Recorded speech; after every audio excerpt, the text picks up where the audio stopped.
Hello, everybody, and welcome to another episode of the Football Experience brought to you by On the Pod. Caleb and I are back after a little bit of an extended break. I don't know, like things just kept popping up in real life situations. So finally back together. Caleb, how you doing, man? Doing good, man. It's good to be back. Fixed up my microphone from last week. For anyone who listened to last week's, you'll notice how quiet I am. So hopefully this week will be better. But it's good to be back, man. Yeah, I thought it was just you being shy, but you know, it is the microphone. Now I've got a little bit of good news on my part, a little bit of story time before we get into the weekend's fixtures. So Let's go. if you remember from last time, I told you that the TV broadcast or the TV package that I had, they lost the rights to the Premier League. So I had to scramble to like find another provider, and I pretty much I was trying to find another one where people aren't going to come into the house and like set up the TV box and all that stuff. Like I just wanted something that I can like either have it over the internet, install it on the TV through an app or on my tablet, and have the best of both worlds, like I did with the previous provider. And I went with basically the Telstra of Croatia, and for their sports package, it was around 75 kuna, which is around like maybe $18 a month, but I only got like channels 1 to 6, and then I was like, all right, beautiful, let's do it. Signed up, and then when I went and I did this in the hope of going back and review and rewatching the Crystal Palace Arsenal game, because with the one before I could watch TV up to 7 days like in the past. So I was like, okay, this is probably going to be the same thing. I hadn't seen anything on their website where they exclusively said it. Anyway, turns out you can only watch live TV, and I was like, this is bullshit, because if I'm out somewhere like on a Saturday or a Sunday, like during the day, then I won't be able to rewatch the games. So I was like, so I pretty much went back to them. I'm like, cancel this. I'm not paying. I'm not paying this money. Screw this. Did it after 1 day. Found another provider. Now get this. This provider, they let you cater your package, so you don't need to get like, with Foxtel, you need to get like always the basic package where you get like the 10 or 15 channels that like are always substandard, and then you add on a sports package. Yeah. With these guys, you can just take the sports package, and I get channels 1 to 10, not 1 to 6, and it's 70 kuna a month, which is like $1 less, right? I get more sports channels. It's $1 less. I can watch it up to 7 days behind as well. And Damn straight. And with this, it's so wonderful now. Like I have so much sports to watch. Like I don't know what to do with myself. I feel overwhelmed because I get La Liga, Premier League, Serie A. I get the French league, Ligue 1, and I also get there's one more league that I get, which is what's one of the other big ones? Or is those the four big ones? Do you not get Bundesliga? I get Bundesliga on the other service, which I didn't sick. cut. Oh yeah, that's right. Yeah, because the other service I also get like 140 channels that like they're the TV series channels, the movie channels and stuff. So I kept that one. That's pretty cheap as well. That one's 70 a month, which is fine. And I also get NBA as well, and I get Champions League. So like I get like all of these sports for like $16 a month, and I'm like, I actually don't know what to do with myself. Like, I feel like I said, I feel overwhelmed with how much football and like sports in general I am getting with this. Like, I don't know. Like, I don't know what to do with myself. This is so good, man. You can come and join in on those European conversations. But I'm talking about PSG and Serie A title races you'll be watching now. Well, I actually watched. I tuned into the Real Madrid game. I think I caught the second half, or towards the end of the first half, and I caught the second half. And so I watched that one over the weekend. But it was absolutely wonderful because on Saturday I had a game, And so I missed all of the live fixtures. And when I came back home, I just like chucked on the Arsenal game, and then after that, I watched the first half of the United game. So we'll get into all of that. But yeah, that's my little story time of me having to, for those like 3 or 4 days, having to like find a service provider that's like actually good and what I wanted. And I found this one, and it's absolutely, so far, it's absolutely beautiful, and it's more than what I could have asked for. You were wandering the desert for those 4 days, but then you found your lovely oasis at the end. Yeah, and, exactly. Now you've got this bounty of sport. Oh, that's good, man. NBA as well. We can talk some of that when that starts again. Yeah, but dude, the price as well, like I think it's $16 a month, like, or 17, like $17 a month for all of those leagues. Like, I'm pretty sure with you guys in Australia, just before I left, Stan won the rights to the Champions League, but like you need a Stan subscription, and then you need add-ons Stan Sports for like an extra $10 or whatever it is. So you're paying like $20 just for the Champions League, and also obviously you get like, you know, the streaming service of Stan, but like, and then you got EPL is with Optus, so like that's $10 a month, I think, if I'm not mistaken, if you're not an Optus customer. So this, it's absolutely wonderful. I get every single big league, but also on top of that, I get like, with the other service, with the original service, I also get the Dutch League, I get Serie B, I get the Turkish League, I get the Greek League. So like, I think I get every league in Europe pretty much. So we can talk. Expand our topics down to the Serie B and the Eredivisie. I get Bundesliga 2 as well. So we've started getting that as well. Yeah, dude, it's like I said, I have so many like leagues and games that like, I don't know what to do with myself. You'll just be watching sport. Pretty much, like that's going to be my life, just football. But look, I'm here for it. I digress. Like that's like I said, that's my little story time, and we'll get into the weekend's fixtures. I sort of want to start chronologically. I know that there was a Friday night game, if I'm not mistaken, from the weekend, was it not? Where, Premier League, or I think there was a Premier League Friday night game, or I don't think so. I think I only watched. There was just an early game, Aston Villa Everton. Yeah, the Aston Villa Everton. Yeah, like I don't know if you want to start there or not. Like it's sort of like just a mid-table, or what could be a mid-table clash with, or like they both finished pretty much bottom of the table. But it was that Stevie G, Lampard sort of narrative, but I didn't watch it, to be honest. So yeah, no, there wasn't much to watch. I had it on while I was falling asleep on the Saturday night, and that's exactly what it looked like. It looked like a mid-table sort of clash. Snooze fest. We'll see, you know. But I think I saw after the game, and I can't remember seeing this during the game, but I think Diego Carlos has ruptured his Achilles and he's out for the season. So yeah, I heard that.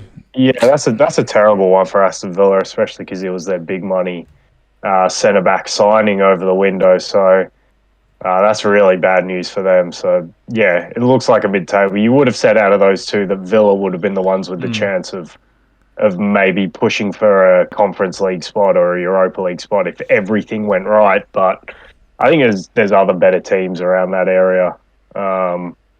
Which would have been one of the next games, which would be the Newcastle-Brighton game. I think those two teams, from what we saw late last season and early this season, they're probably better positioned than, well, definitely Everton and probably Villa as well, especially now Diego Carlos is out. But yeah, so not much to see on that one, I wouldn't think. So take us where you want to go next. I just want to add on, like, there's also the bit of a falling out with Tyrone Mings and Gerrard, and like, so you lost your big money defensive signing, and you're also like sort of, you're not getting on with your previous captain as well. So that's gonna be a bit interesting to see how Gerrard navigates that one in terms of his man management. But look, I guess the next, or the big game, one of the big games besides obviously Chelsea Tottenham, was Arsenal Leicester, and I still consider Leicester that, like, they're not necessarily like I talked about, like Crystal Palace being a bogey team last week. We'll obviously get into that. But like Leicester are sort of there as well, where they can take points off of the top four or the top six. And like they're always in that conversation for the top six. At least they have been for the past like 4 or 5 years since they won the Premier League. And this was, I guess, it's not that tough test because like Arsenal pretty much, they have I'm not going to say easy run of fixtures, but they have a favourable run of fixtures up until, I want to say United, because United do have I think with the players they have the capability of rising for the big games in the big teams. So like that, I guess that's the first, I guess, on paper, big test that we have. But this is, I guess, a test as well, and we seem to navigate it pretty well from what I saw in the game. Like we basically handed them that goal to bring it to 2-1 with that with the Saliba own goal, which was a bit unfortunate, him scoring an own goal on his Emirates debut. But after that he sort of just shook it off, and they got on with it. Like they responded immediately by scoring a goal, I think within 2 minutes, to bring it to 3-1, and then they did cop Danny another goal. Ward really helped with that with that one. Wait, what was that? Arguably worse than the Saliba one. The goalkeeping error from Ward was absolute howler. Yeah, like that. I guess that's what's that saying? Swings and roundabouts. So you know, we gave them one, and then they gave us one to bring it back to where it should have been. And then Maddison comes up with a goal, and then a minute later, Martinelli scores a beautiful goal as well. Oh, and the first goal from Jesus was absolutely wonderful. Like he seems to be relishing playing in this Arsenal team at the moment. And right now, look, I'm definitely not going to get ahead of myself, because the expectation this year was to solidify top four. Last year, I guess, was to challenge for top four. This year is to solidify it. If we can sort of be in that title hunt up until like February, March, I'll be happy, but I don't expect us to necessarily be there because I don't think the squad is strong enough to maintain a title hunt or a title challenge, considering we're going to be in Europa League as well. But at least if we can start picking up as many points early in the season before the Europa League games kick in and before the fixture congestion kicks in, we're going to put ourselves in a good spot for that top four solidification. So I don't know I'll get your thoughts on the game to see what as a neutral what you thought. Arsenal were really impressive again. I thought they played well. I thought Leicester did their thing. You know, they went to try and be solid, but the problem with Leicester is that they're a pretty soft team, really, in all honesty. They're a good team, but they're a little bit soft. Their balls get into their box, set pieces. They concede. Last season, we remember their problems with set pieces. I mean, they always concede with set pieces. They concede from balls into the box. I guess when Arsenal did it both ways as well. They could go a little bit longer, put the ball into the box and score from mistakes that Leicester would make that way, or set pieces or whatever. But then they also had the moments of interplay, like the Jesus first goal. So for me, that's a encouraging sign for Arsenal right there. The fact that they're sort of expanding their game to be more dangerous in more ways. Because if that works against a team like that, and Leicester have shown that it works against them, the balls into the box, then why not use it? So I always take encouragement when teams can be versatile like that. But yeah, all in all, I mean, I said it last week. This team does, for me, probably have the highest ceiling and the lowest floor out of any. And if we're going off the evidence of the first two games that we've seen here, then hey, they're the only they're out of the challengers. They're the only team on 6 points alongside with City. So at this stage, it's the title race is only theirs. And if they keep going at the pace that they've showed that they've gone for previous title races, then it's already over. But you know, a lot happens, obviously. But yeah, I don't think that prediction of being around a title race come that February time is completely wrong. Now, it's interesting to see how they will react to Europa League football, how the squad will react to it, because I know you've had your reservations about the squad depth.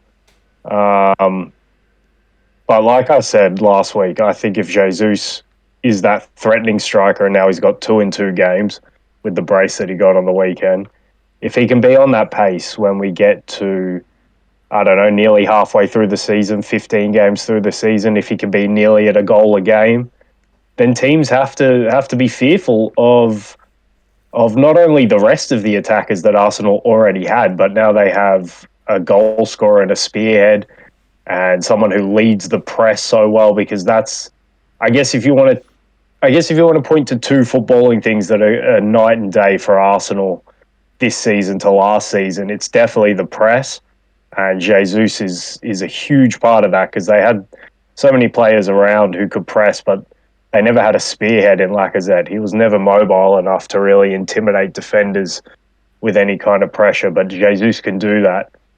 Maybe one of the best in the world at doing that. And then the solidity that Ben White and Zinchenko have offered next to Partey when Arsenal advance the ball now. I think it's a lot harder to counter-attack on Arsenal. So, yeah, I think those 2 areas are night and day from the struggles that we saw of them last season, because we know that they played in patches last season as well, but ultimately it wasn't enough. I do have little reservations with Ramsdale the way he started the season.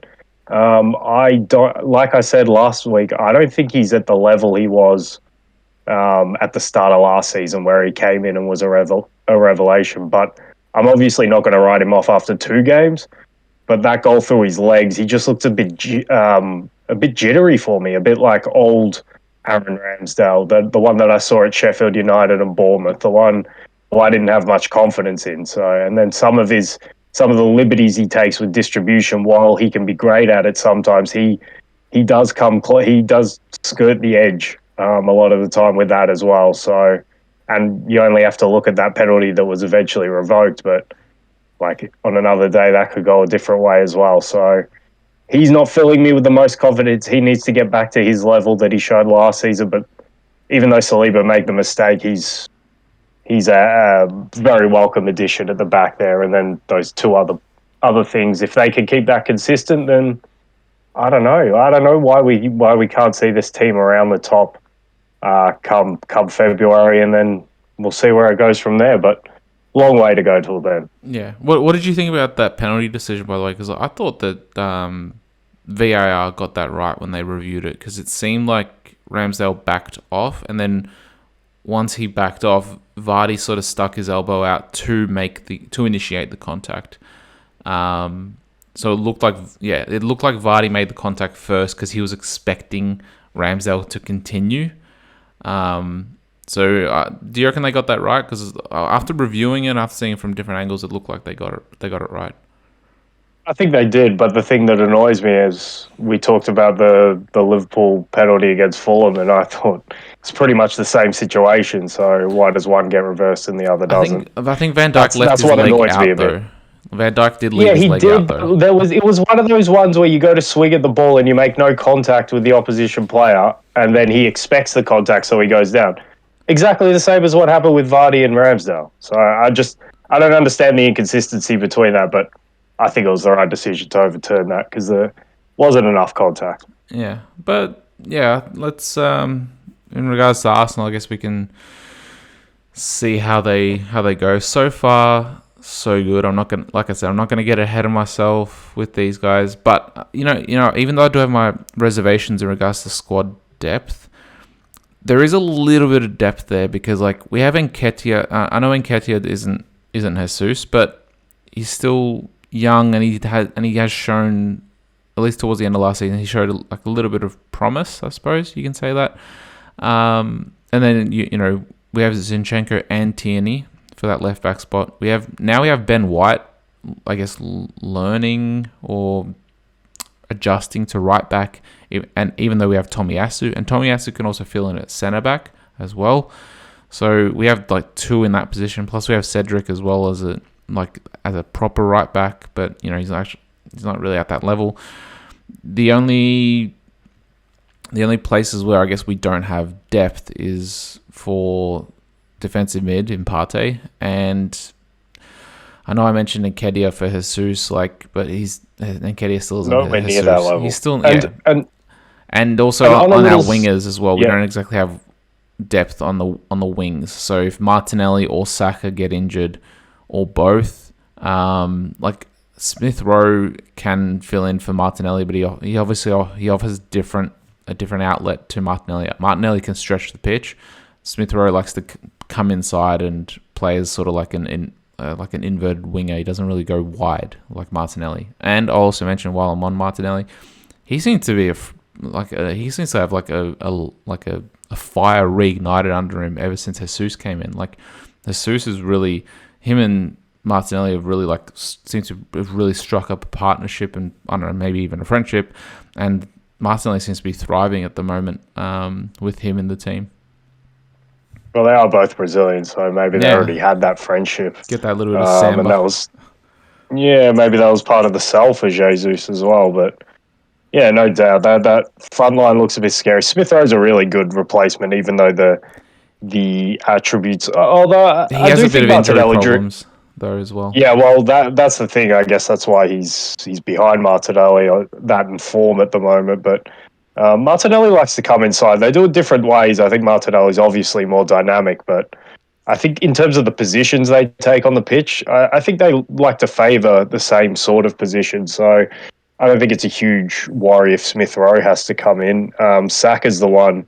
I guess you got Pepe on the bench, so he's going to Lille apparently, or Nice. Okay, so yeah, if he goes back, then you don't have that depth there. Yeah, but we do have apparently that new signing, Fabio Vieira, can play out on the right or on the left. Yeah, so I had a feeling. Yeah, so he can fill in. He could do that, and he'd be obviously completely different to Saka. Saka's is important for the pace and the physicality he brings when he stays wide, obviously.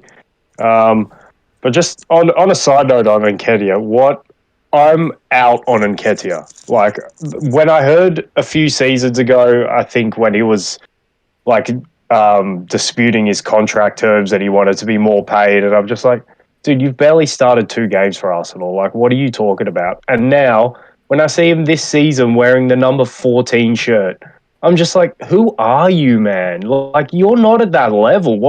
Where's this self-confidence coming? I hate seeing these bang average English players take these really good shirts, like Calvert-Lewin, for example, at Everton. Although you could say that sort of worked out because he had a decent half a season, and now it seems we'll never see him again because he's always injured. But I'm just like, come on, man! What have you shown to be so self-confident that, hey, I need the number 9 shirt? And then you see now Anthony Gordon with the number 10 shirt. It's just like, where are you getting this from, man? You've done nothing in the game.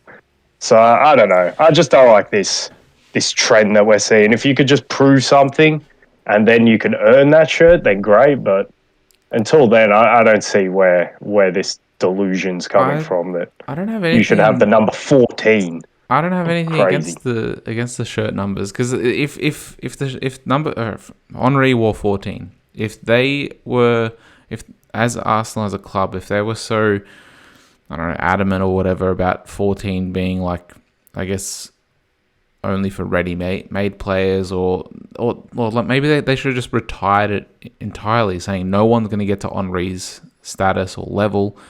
Just retire the shirt then, if it's that important. But at the end of the day, it's just a number, and I know people are going to make a big deal of it, but it's Henry's number, or look at what about the number 10? How many legendary number 10s has there been in different clubs? And then the next person to get the number 10 doesn't live up to it. So should they just retire? Should Barcelona retire number 10 after Messi left then? But they gave it to Ansu Fati, who's just been on the bench, or not on the bench. He's been on the recovery table for what looks like most of his senior career. So I got nothing necessarily against the whole shirt number things, because there's been other number 14s as well, that are Theo Walcott had it. I think directly after Henry. I'm not sure if anyone had. I can't remember who had it after Walcott though. But yeah, like I don't mind it too much. But he's got a little bit of extra pressure to prove himself, which is fine. Yeah, good. And let's see if he does, because all I've seen from him is not very much.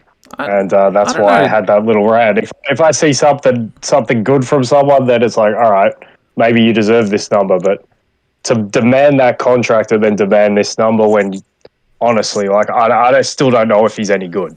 He looks a little bit top heavy for me, and he looks a bit Danny Welbeck-ish for me. So Yeah. we'll see. Maybe he'll prove me completely wrong, but I'm not optimistic about him at this present moment. Look, he's the leading goal scorer for like England 21s or 23s. So he has. I know that's not I know that's not senior football, but he has shown himself at, I guess, that almost senior level. And towards the tail end of last season, he did show signs of what he could be. But like it's really weird though. Like the games before that, like towards those last 10 games or something,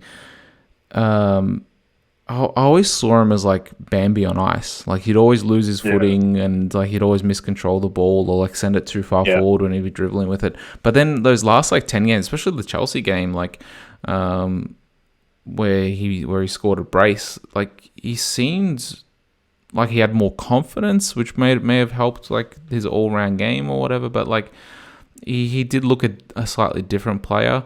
But who knows now? Like maybe he drops in confidence again, because he's thinking, okay, Aubameyang went, Lacazette's on his way out. I'm starting to get more game time now towards the end of the season, but then they bring Jesus in, and Jesus, you can't drop him now. Like he's shown that he's undroppable pretty much now. So, yeah, let's see what happens over the season. Maybe he puts a really good showing in the Europa League, and that's where he makes his mark. And maybe a game here or there in the Premier League as well. So yeah, let's see. We'll see. Yeah. Now, where do you want to? Yeah, where do you want to take us next? Well, enough on my beloved Gunners. Look, there's.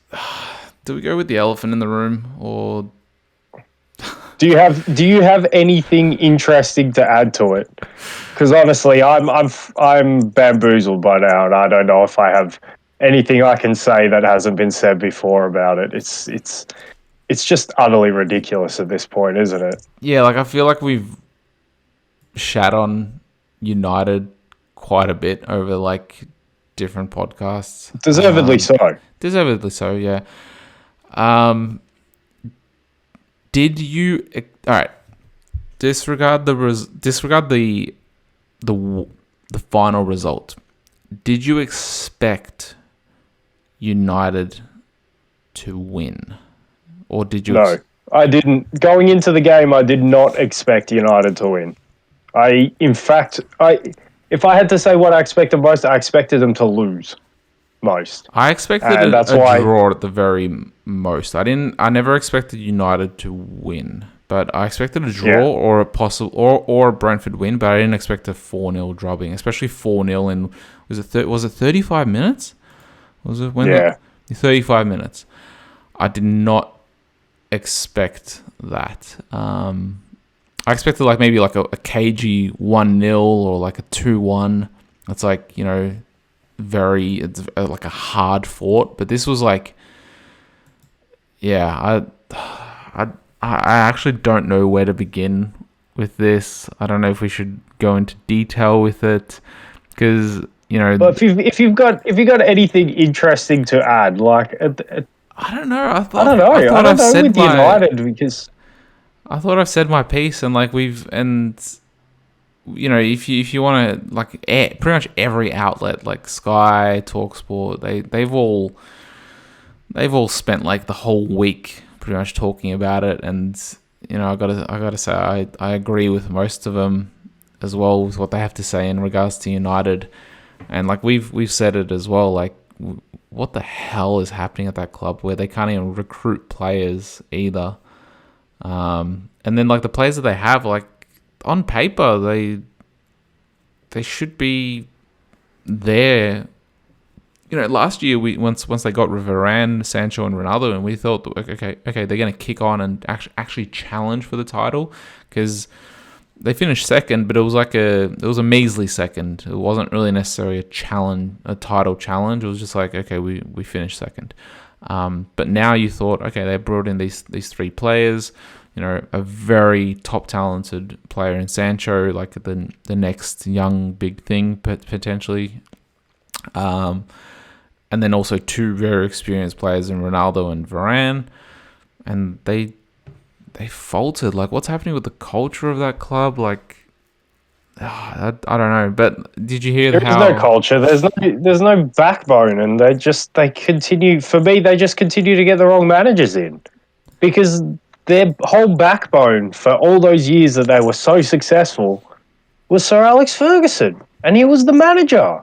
And they need to find someone else who is like that, who can give them some sort of identity and some sort of competitive foundation. They're not competitive, man.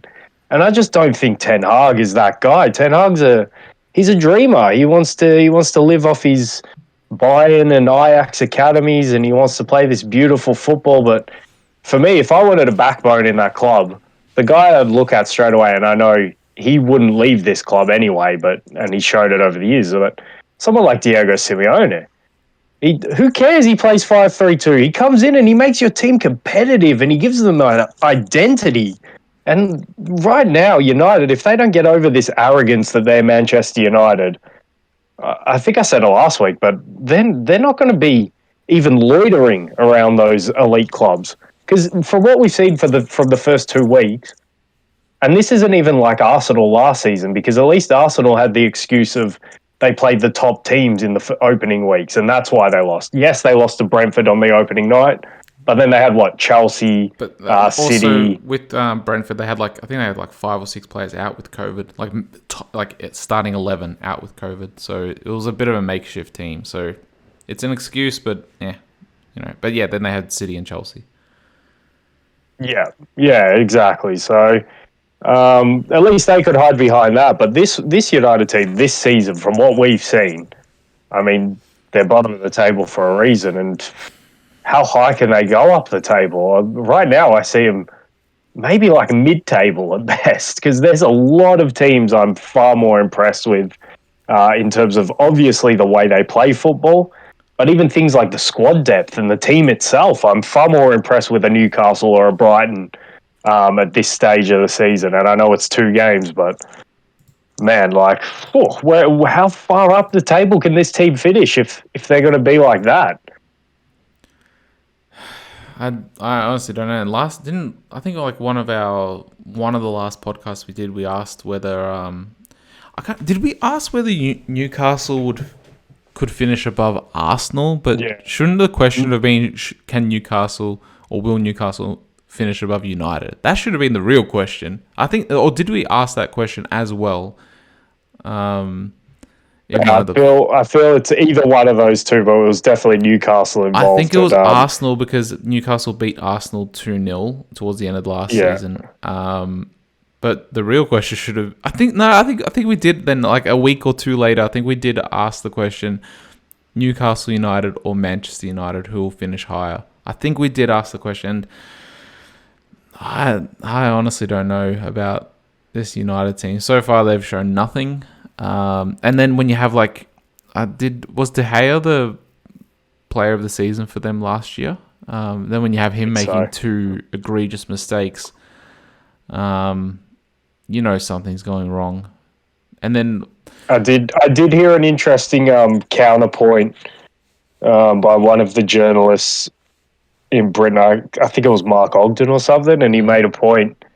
He made a point about De Gea, like, is De Gea really that good? He keeps winning these player of the seasons, but that's because he has to do so much work that he pulls off all these saves that sort of blind you to the fact that he doesn't come off his line. He's not assertive. He's not sweeping behind him, so the team has to sit back. And then he makes mistakes like this. Remember last season in the Manchester derby, he made a bad mistake for the Bernardo Silva second goal on the stroke of half time. So I don't know. And me included, I was like, all right, De Gea is the one that you can sort of say he's not a bad goalkeeper. And I don't think he's a bad goalkeeper, but his attributes are not suited to playing football up the pitch.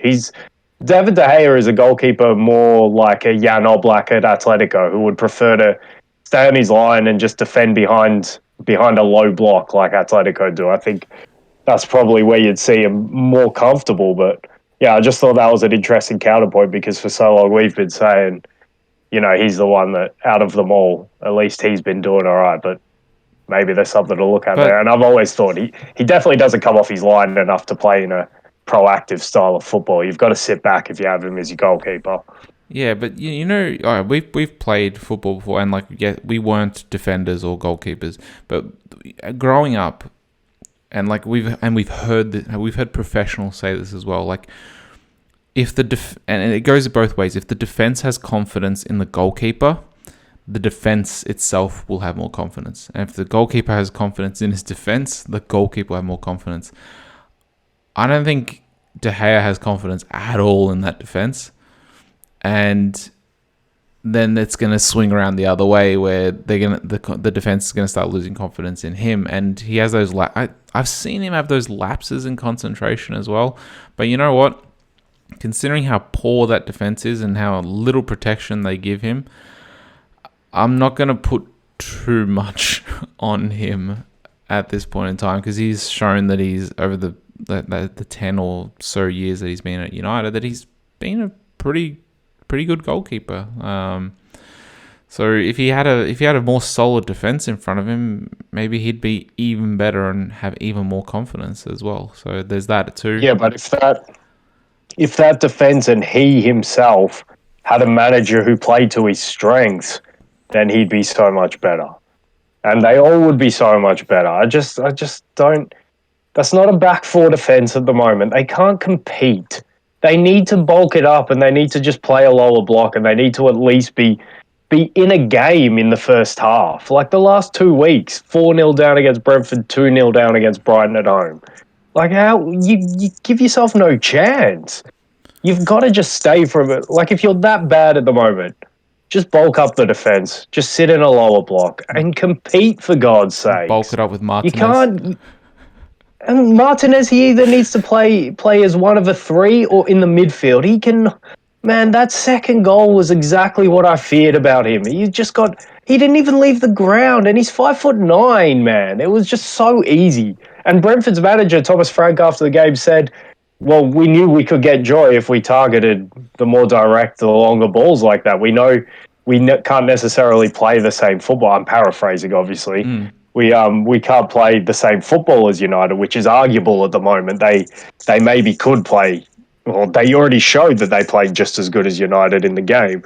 But yeah, they knew that they could get joy if they target this 5'9" centre-back. Wow. Who'd have figured, hey? Jeez. Well, now you have pretty much your pick of who you want to target. You can target Maguire or Martinez. Yeah, the mobility. Yeah, like you take your pick. Who do you want to destroy today? You know, like it doesn't really matter. So you can do it in...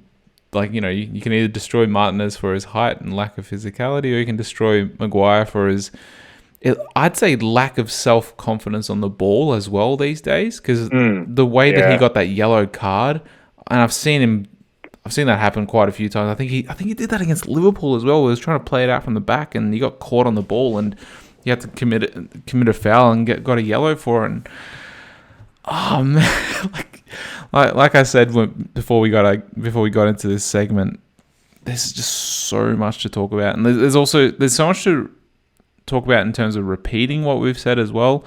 But I'll finish off with two things.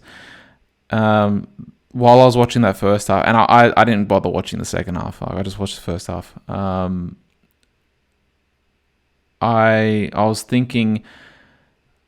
It's a shame that Eriksen picked United over Brentford. Like, what the hell was he thinking?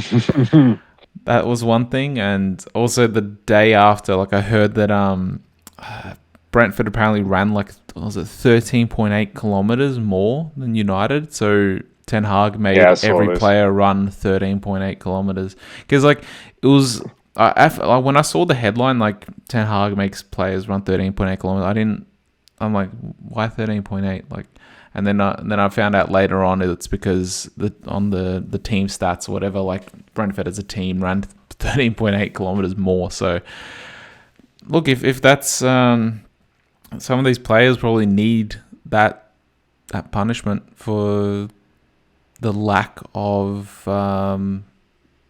what would be the right word? Lack of desire, I think. Pride, not even Pride, desire, they yeah, say, just pride. yeah. Just the lack of anything. But on that point, just before we leave United, what the hell was Ten Hag doing all summer if we've already come to the point where we need to punish them like school children? I mean, for real, what kind of foundations was he laying all summer when he was working with the squad? What was going on in that whole summer if we've come to 2 games in and we now need to punish you like little boys? What the hell have you been doing, man? Come on. The foundation needs to be there. Like, if your team can't be competitive, and he should have seen that from last season, then you need to lay that foundation in preseason. And if it takes you into the season to lay it, then you need to do it. But from what I've seen, where can I point to the areas where he's clearly worked on with this team? And there's nothing. I can't say anything right now. So, Should yeah. we, I guess, finish like continue with the reviews, or do you want to now jump into United Liverpool and discuss that, or do you want to leave that for next time? Well, we can. I guess Because we're I on don't the have topic, much to and discuss on it, but I guess it will be on the back of talking about Liverpool's performance, obviously. yeah, So, but I feel like that because it's on paper it should be a very big game, but because United are faltering, it's not really in reality. Liverpool are faltering. Yeah, but the thing Liverpool, is, if United win this game, they go above Liverpool. I know, but the thing is, at least Liverpool are playing well. Like Are they? they're just not Fulham, they getting the were pretty. results. Fulham, they were terrible, and Crystal Palace, yeah, they played well for 20 minutes, and then They play the better pressure sort of 10 men. subsided. They played a lot better with Luis Diaz was absolutely sensational after we went Yeah. down to 10 men. But I don't know. Were there more games, or did you want to go into Liverpool and then we could finish Well, with contrasting? we can go into like because City that's just City putting in a result, especially against a newly promoted team. Let's go straight into Liverpool and then we'll get into Tottenham Chelsea since we're already on Liverpool. Well, my first take, I guess, and take would be the word I use for it, but I would be tempted. We got to see what the suspension comes back as, but as a club, I would be tempted to tack on games onto the Nunez suspension Some people are asking because for 5 games. There's going to be 5 games. No, some people are saying it should be 5 games. Other people are saying it should be 3 games. So I think it should what be do you 4 or think? 5. I think from the FA themselves, it should be a little bit more than just a straight red card. I think it should be 4 or 5, but if I was Liverpool as well, I would think about tacking on games onto that because if you don't get, and I'm obviously not completely out on Nunez, but for you to do that on your home debut is worrying to say the least. And if you don't get that you can't do this, and you're already at Benfica, which is a huge club in its own right, but if you don't get that you can't do this at Liverpool, you need to understand very quick that you can't do that at Liverpool. That was atrocious. He was already having a pretty rough night before that. And I guess the word you'd use to describe his performance and all of his performances so far would probably be they'd be raw. The one thing you could say is getting into good positions at least. But when he gets into those positions, he looks super raw. And he needs to compose himself, not just in that situation, but in the situation where you get bullied by a defender all game, because that was no doubt a tactic of Crystal Palace and a tactic of Anderson, and probably came from Vieira himself as well to let's target this guy. We saw. I don't know if it was they did their homework on who Nunez is, or if they just saw, you know what, last time Liverpool had a Uruguayan up front, he was pretty fiery. So this guy's new. Let's just ask a few questions of him. And he buckled. He completely buckled. You cannot do that. It's unacceptable, and he needs to learn really quickly that he can't do that when you're coming into a club that is expected to be challenging for nearly everything again this season like they did last season. So I guess that's my first take, and I guess I'll send it back to you before we go into anything about the game. Well, it's not only that like he can't be doing it at Liverpool. You can't be doing it at all, especially now because we got VAR. Like maybe he could have got away with it before VAR because like, you know, all you have to do is have both linesmen not see it, the ref and I guess the fourth official as well. Like if those four people don't see it, you don't get punished. Now it's instantly being checked, it's instantly being reviewed if none of those four guys see it. So like you can't get away with stuff like that these days at all. And it was so obvious the ref saw it anyway. Yeah, like it was a straight red. He didn't even have to look at anything. Look, I didn't see where the ref's positioning was. If he had his back, like he obviously didn't have his back turned to it. But if he had his back turned to it, then you know, the ref would have missed it, and VAR would have picked it up anyway. So like, you know, and you know, if we go back to the Zidane headbutt on Materazzi, the ref didn't see that. The linesman saw that. So had the linesman not have saw that, Zidane would have stayed on the pitch. So, like I said, if those four people don't see it, you could have gotten away with it before VAR, but now there's no chance you can get away with anything like that. And I think you're right in saying that they probably did target him because he's young as well, isn't he? Like 19. So and like you said, he's raw, he's young, he's Latin American. They tend to have a very fiery sort of personality as well. And well, you can't exactly say that because we saw the flip side of that with the other player in our front three in Luis Diaz, who used any of that South American aggression to perfection in that game. It was controlled aggression. So he's exactly. He's we've said that about him. Yeah, but we've said that. He's most likely still fiery. To be fair, just to correct, Nunez is 23. I thought 23? He was a bit older than I too, but I swear I thought he was. So he's still 19. Young, not young enough to ever have an excuse of doing that, really. But I thought he was 19. What the hell? No, it's 23, mate. That's all right. That's even worse now. Like I thought if he's 19, I'm like, okay, look, he's young. Like it's not okay. Like he'll learn. But 23, he should have learned to not do that by now. Especially what you said. He was at Benfica as well, which is a massive club, not just in Portugal, but also in Europe as well. Like reputational wise, they're a massive club. Yeah. All right. Yeah. That's even worse now that he's for me that he's 23. What do you make of some people saying, oh, like Nunez apparently didn't touch him and Anderson was like he overreacted and stuff? Like he definitely overreacted, but you could see that he touched him and he moved his head towards his chin, so definite red card. It's not, and it wasn't. His head wasn't already there, and then he pressed it into him. He actually it looked like had a little bit of a wind up. Yeah, so like it wasn't him. huge. It wasn't going to injure Anderson or anything like that, but it was going to let him know that he felt it, and then he could do what he wanted with the contact after that, and he did. He exaggerated it, as you should, because the whole game plan was, let's rile him up to get him sent off.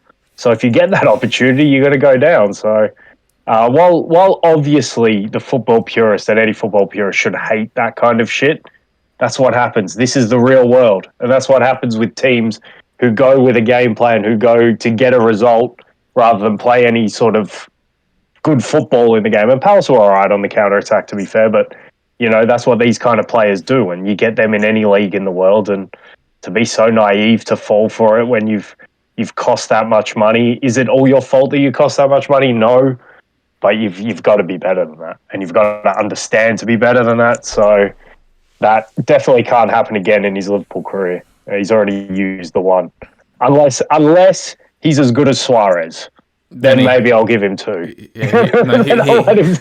He has a pass every single season for what, and something like that. So long as he bangs in 25 plus goals a season, he can do it once a season. And in the way that Suarez did it as well, my God. Yeah, but overall with the game, I thought it's that typical sort of I'm trying to word this correctly. Like Liverpool, I think they're easy to set up against. If you sort of get where I'm coming from, especially when I compare them to City, like City seem a lot more dynamic in terms of, you can set flexible. I'd say flexible because you can set up a low block, but Man City are better trained to play around the low block than what Liverpool are, and you guys got hit on the counter by probably the fastest player in the league, and you played into Crystal Palace's game plan, which was just sit as a 4 on a 5, and then just play on the counter. And I still thought that you guys, for like the whole 90 minutes, you guys played like Liverpool. You guys dominated the game. You played very well. You created chances, but Salah just doesn't seem himself, and he hasn't seen himself all year since he came back from Africa. And you're lacking his killer instinct, and I feel like it's only a matter of time before he pops up with like 3 or 4 goals, and then he goes on like 5 or 6 game like goal scoring run. But right now, especially in these 2 games, he did score against Fulham, but like it just feels like he's not firing on all cylinders. And considering you sold Mane as well, like it just that end product is missing for me. And like I said, you guys are easy to set up against because you don't have that diversity or that a City has to break down a low block. And it over the years as well, over the past 2 or 3 years, that seemed to have been your problem. And last week I said Crystal Palace are a bogey team. Like they kept City to 1 point out of 6 when they played them. They kept Arsenal to 1 point out of 6. I think you guys did beat them, but I'm not sure what the other result was. I'm not sure if you guys beat them twice last year, but I'm pretty sure we beat them both home and away. Yeah, but they're still a bogey team. Like they still give these top teams trouble because they're a very well drilled, physical team, and they can always hit you on that counter attack, which is extremely dangerous with a player like Zaha. And I wonder where they got that from, because it's all Patrick Vieira, right? Yeah. No, I'm not. Look, I don't want to shit on Patrick Vieira because he's done a good job since he's been there. But I hated the way that after he came in, we're all just acted like, oh, Palace are fantastic now. Look at this great team. But the whole foundation was built by Roy Hodgson. And Roy Hodgson went in there after the Frank de Boer debacle, and then just rebuilt it, made them solid defensively. And when you have a team who's already got that foundation, it's much easier to build on, because that's the first thing you need. So I just didn't like the way it was covered, how everyone's like, oh, Palace were terrible before Vieira came in. No, they weren't. They were a good foundational, solid team. And now Vieira's maybe added something more. I can't say for sure because they don't have Conor Gallagher this season, and he was a huge part of them looking more attractive last season.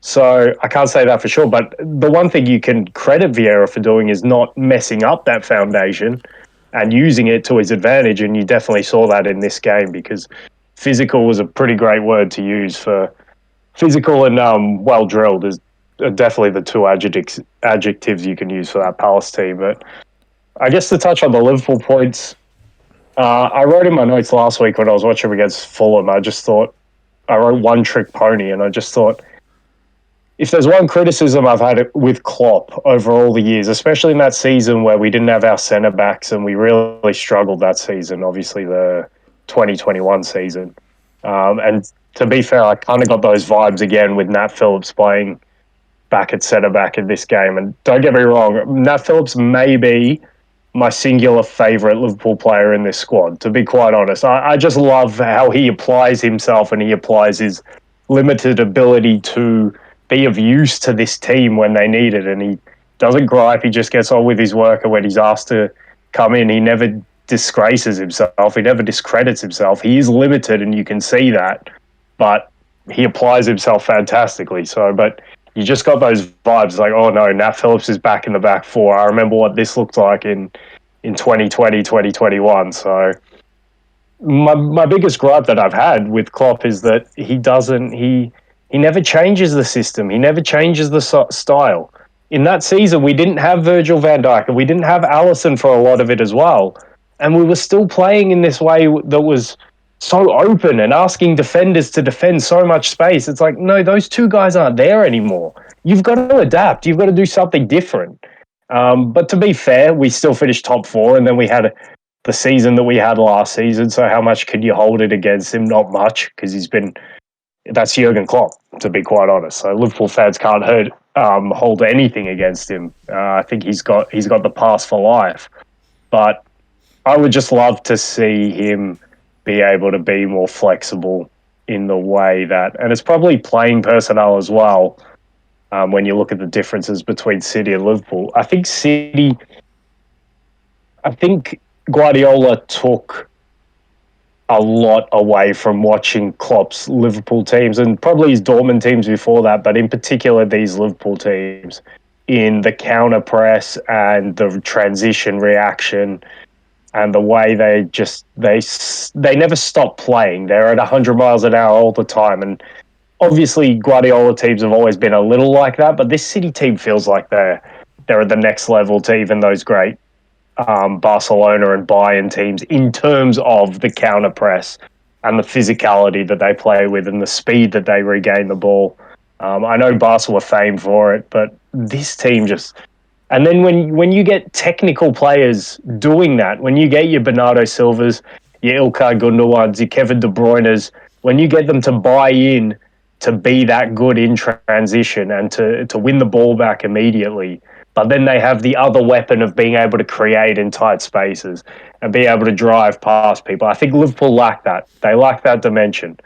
But in terms of the way Liverpool started the game, I thought, like you said, they were the dominant team. They saw a back five in front of them. They put lots of balls into the box, put a lot of pressure on. And yeah, we sit here now and we say Palace's game plan worked a treat, but if Liverpool score 1 or 2 goals in that first 20 minutes, then we're not saying that. So there's always an element of luck when you play that way, and we've got to acknowledge that. But at the end of the day, they did what they went into Anfield to do, and that was stifle, and that was take their chance and take their point. So kudos to them for that. But I don't know if you staying along the lines of comparing and contrasting Liverpool and City.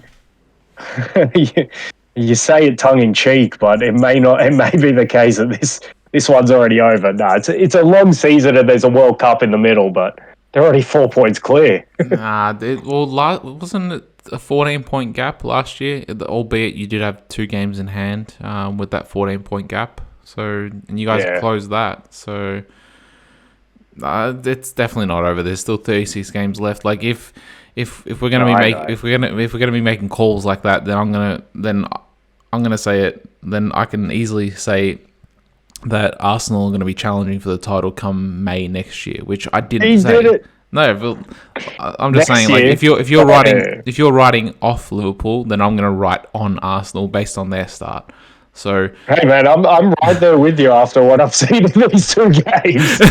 Arsenal look really good, and Liverpool, I don't know. And I guess I want to touch on as well Luis Diaz, that we already touched on. I thought he was fantastic, especially when we went down to 10 men, and I thought the reaction to going down to 10 men was fantastic, and they played so well with 10 men. They could have won the game. They could have lost the game as well. Palace had their chances, but they wanted to win the game, and I thought the way they went about it, the way you couldn't even tell that they were down to 10 men, and it just sort of galvanized them. They didn't lose their heads or anything. It was really good to see. That's the response you want to see from a team like Liverpool. And I guess if we contrast it to their opponents that they're going to be playing this weekend, if United were in that situation, I guess we already saw it against Brentford, but their confidence would be shot, and they would not want to be out there anymore. So I guess there's your difference between these two teams at the moment, because Liverpool football wise, I mean, they're not quite there, are they? I mean, like you say, Salah's not clicking, and Your the midfield midfield, looks a bit yeah. weak. Yeah, yeah, and then even Van Dijk made a mistake against Fulham, and I don't know, peak Van Dijk might have got across and made that a tougher proposition for Zaha as well. I'm not saying you get a block on, but maybe he just make his presence felt a bit more. So I don't know. Liverpool footballing wise are not quite Liverpool yet, but we'll see when we come to the game this weekend, because I don't know. They always say derbies are weird games. I always go in a little bit worried when we're playing a team low on confidence, because I don't want to be the ones to give them their confidence back. So I don't Yeah, know. that's well, like we're obviously going to do a review. We'll probably do it on the next episode, not on this one. But it's gonna be an interesting one, because you both need a bounce back result. So, and I feel like Liverpool, they have it more mentality wise. They have it more in them to come out and be absolutely firing for that game, more so than United. And I have a feeling that it's going to be similar to the Brentford game, where once Liverpool get like an early goal, United are just going to collapse. So that's just my one or two sentence review of that game. But like we'll obviously go more into it on the next episode. But we'll jump right into the big game of the week, a London derby, and this was actually probably the best game of the season so far. Like I haven't watched other games that may have been as exciting, but like of the games that I have watched, this one was for a neutral. This one was fantastic to watch. What were your thoughts on the game? Yeah, really fun game. Probably the most fun game we've seen all season. It felt like a mid-December game, except for the weather, in terms of the intensity and the the bad blood that you already saw between these two. It was really fun to watch that spiky aspect, no doubt, in a London derby. But I was super impressed with Chelsea. Yeah. And unimpressed with Tottenham.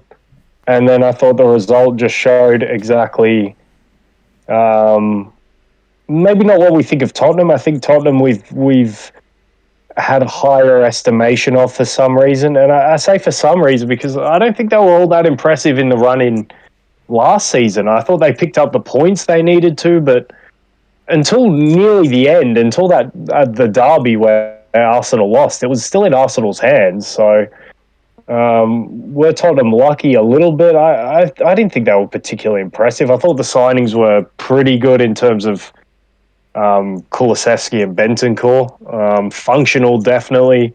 Kulusevski can do some things, assists and goals. Bentancur, like I said, very very functional. But I don't know. I'm still waiting to see it with this Tottenham side, because I know maybe the notion is that Antonio Conte makes sides like this. So what am I expecting? Like, what can I expect more? But I always thought that Chelsea side he had that he won the league was better to watch than this. The Juve side was definitely better. The Inter side that he eventually won the league was better to watch than this. I'm still unimpressed. I'm not there with Tottenham.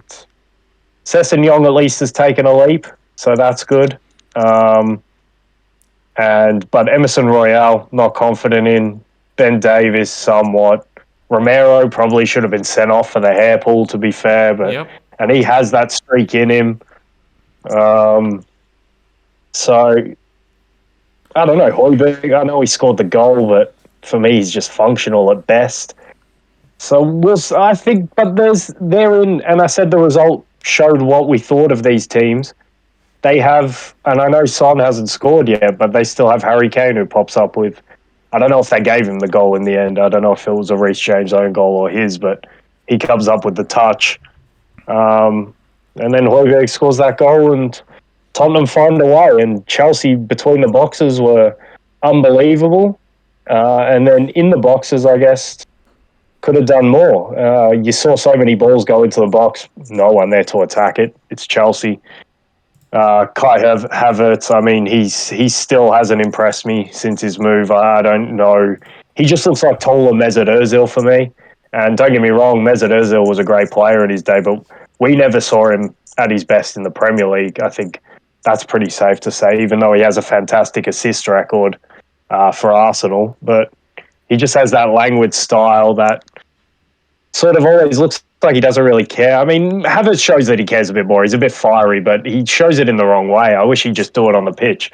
Like, when you get tackled like that, just get up and get on with the game. Stop complaining at the linesman. Just get yourself back into shape. Maybe try and win the ball back. Maybe commit a foul to stop the break. But he just loses his head. He doesn't concentrate on the game anymore.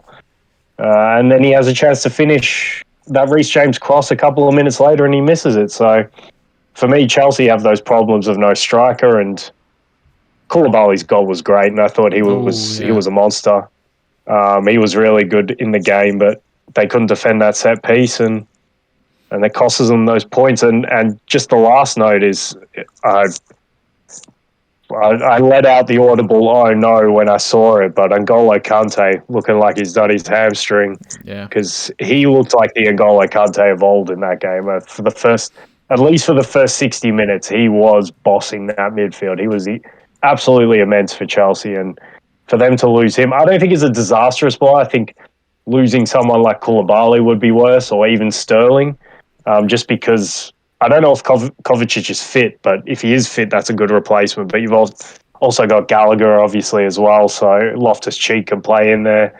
So you've got replacements in midfield, but that guy is definitely your best midfielder, so that's going to be a loss for Chelsea, no doubt. But Chelsea were impressive, but their problems, I feel like, are going to be this season not scoring those goals. And it showed in this game. Did you think that Chelsea were robbed, though? Because on the first goal that you mentioned, the Havertz tackle, when they showed a different angle of it, was it who made the tackle again on him? Bentancur. And I thought the touch was minimal, but there was a touch there. I mean, there was definitely leg then ball. It was definitely leg then ball. Yeah, if you give the free kick, that's fine. But I know this season they want to heighten the threshold, so he did get the ball. It wasn't egregiously from behind or anything like that. I think he sort of wrapped around. You're obviously got to touch his leg, but I don't know. Just get up and play, Kai Havertz. Yeah, but I still, for me, that is a foul. And then they're also talking about that Richarlison was offside and he impeded Mendy's vision. But then it goes back to, remember last season when that's the example. The Arsenal United got was it Xhaka who scored? And Lacazette was offside or was in an offside position. But you had a defender who was there anyway, and you had that in this as well. So I'm going more off of the Havertz foul that should have been called rather than the offside, and then obviously the Cucurella hair pull. I don't know how that's not picked up and given as a foul the other way, because that was done in open play. You have VAR. So Chelsea should have got a free kick, not Tottenham getting another corner. Well, I don't know if the corner had been taken. I think it was in open play, but even so, that I don't know how that's not called at all. Like, especially with VAR. Well, I mentioned it. Go on.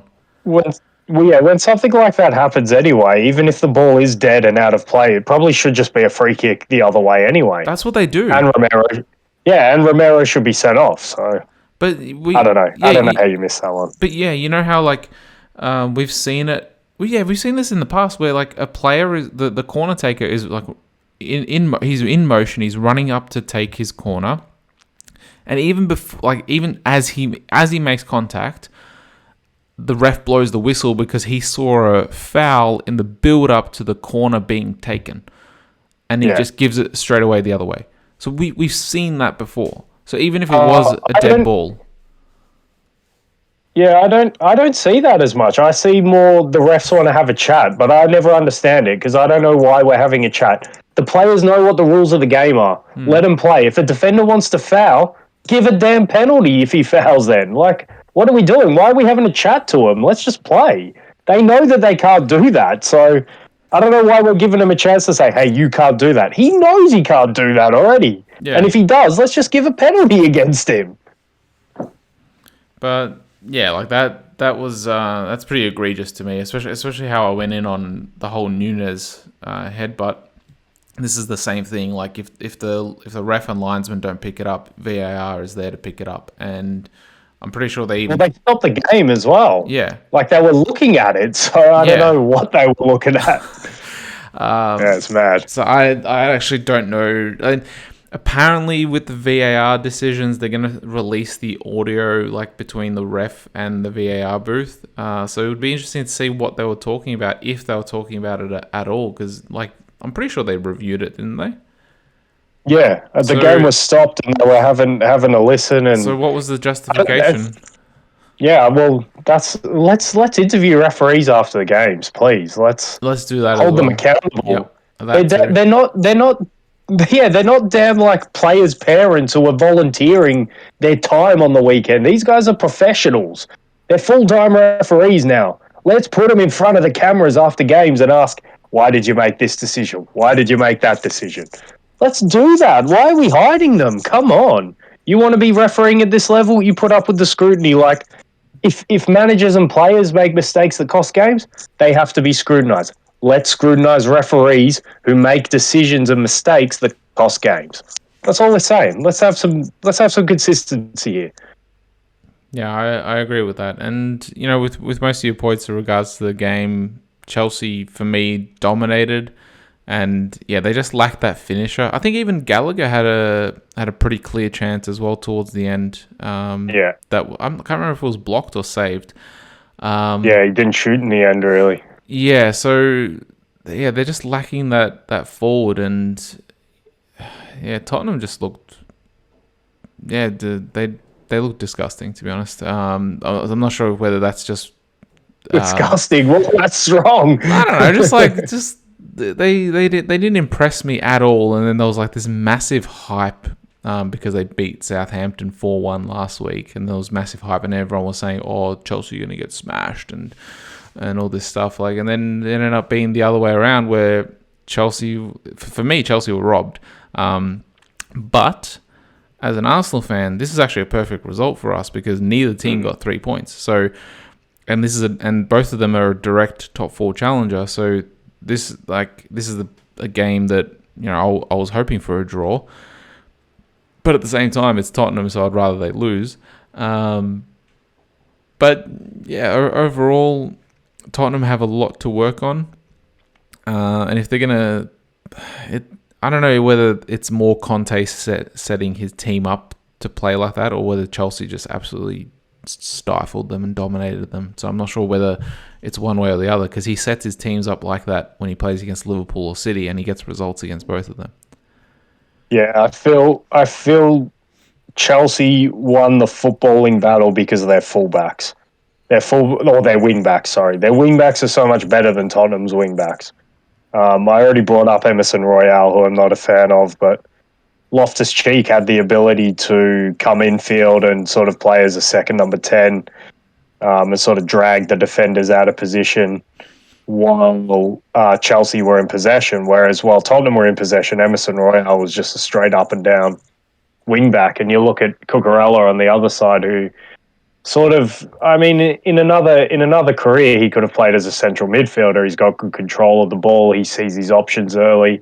He knows where pressure's coming from, and he seems to make the right sort of neat and tidy short passes. So I think in both those aspects, Chelsea had more flexibility and more maneuverability to outnumber, in particular, Tottenham in the midfield and control the game in that way. But One little thing that I'm interested to see with Chelsea as it develops over the season is how happy Reece James is going to be playing as a third centre back in the big games, because I think if this is evidence, I think Tuchel's going to favour him as one of the three centre backs because of his strength and his mobility. Let's see how happy he is to play that all season, or all season in the big games, because he strikes me as the kind of player who would rather be further up the pitch and delivering in the final third. So they can use him somewhat as an overlapping third centre back, sort of like what Sheffield United did in their really good season in the Premier League. And they did that somewhat. I guess that's why Loftus-Cheek was coming inside a lot in that game to give Reece James that opportunity. So yeah, if he's happy to do that, I think that's a really good position for him, because he's a really creative player, defends well. But if you can give him an opportunity to get forward at times as well, that'll be really good for him. So yeah, I thought you were right on the money in terms of Tuchel probably outmanaged Conte as well in this game, and Chelsea probably have a better squad, better team than Tottenham. But Tottenham have Harry Kane and Son Heung-min up front. So at the end of the day, that could be all the difference, because Chelsea don't have anything like that in their attacking ranks. Yeah, and I think Chelsea are they're sort of that perfect team to counter Tottenham's style as well, because Tottenham seem to be they seem to be a lot like a very physical team and hard running team, and that's why they probably get good results against Liverpool and City, because they try to be a little bit more tidy, and they're a little less physical in terms of strength on the ball than what Tottenham are. But Chelsea have always been that strong physical team on the ball as well as off the ball. So like it was in terms of that, it was very similar.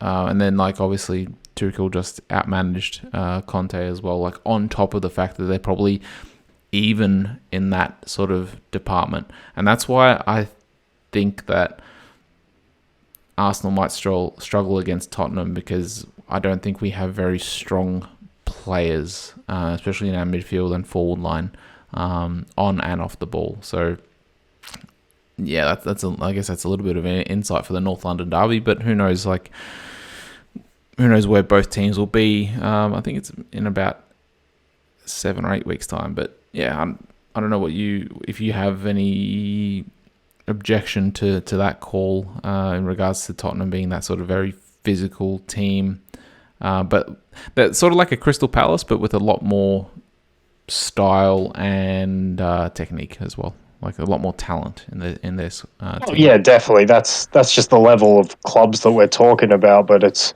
for me, when we're talking about relative to other top clubs, Tottenham are a pretty physical team, but I don't know, Liverpool are a really physical team. Even City, in their own way, are a super physical team. In terms, they never let you have a moment's rest in the game. The fact that they can just keep going. So, and now they've got the Haaland dimension. Like I said, the thing that makes Tottenham a threat for any team that you've got to worry about is Son and Kane. Apart from that, maybe Kulusevski's made himself the extra half on top of those two now, because his performances have been really good since he's come into the league. But it's those two. Those two are actual world-class players. And look, honestly, not many teams can boast having two world-class players in their front line. So a lot rests on them to perform, for Tottenham to perform, unless we see something different in the coming weeks from Tottenham. But from what I've seen footballing-wise, as of now, I'm not impressed.